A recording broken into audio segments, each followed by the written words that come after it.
মোৰ লক্ষ্য কবি লক্ষ্যধৰ চৌধুৰী।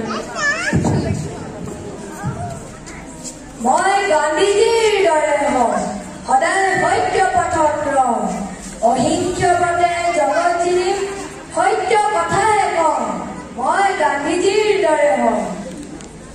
মই হম জৱাহৰলাল, পৰাধীনতাৰ সাগৰ সাদৰি তৰিম জয়ৰ পাল। মই হম জৱাহৰলাল।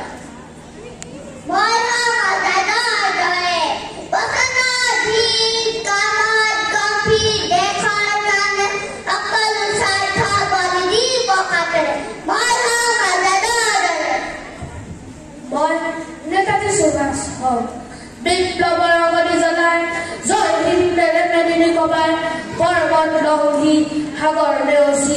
মই নেতাজী সুভাষ হওঁ। মই হম সৰু জিনি, বিশ্ব বিজয়ী সুপ্ৰভাৰত জগাই তুলিম, ঢালি দিম ধন জীৱনী। মই হম সৰু জিনি। মই হম তৰুণ ৰাম, দেশৰ কাৰণে সকলো ত্যাগী, যুঁজিম অবিৰাম, ৰাখিম দেশৰ নাম। মই হম তৰুণ ৰাম।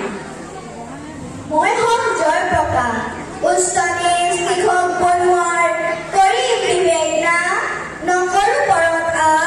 মই হম জয়প্ৰকাশ। মই হম কৰ্মবীৰ, চিৰ উন্নত হীৰ, নামত নবীন কামত নবীন, বীৰ পুত্ৰ জননীৰ। মই হম কৰ্মবীৰ। মই হম কনকলতা, প্ৰাণ পখি দিও উদ্ধাৰি আনিম দেশৰ স্বাধীনতা। মই হম কনকলতা। মই কুশল কোঁৱৰ হম, নিৰ্ভীক অহিংসবীৰ, সদায় উন্নতিৰ, দেশৰ কাৰণে দহৰ কাৰণে হাঁহি হেৰা লগে ডিঙিত চিপ জৰি ল'ম। মই কুশল কোঁৱৰ হম।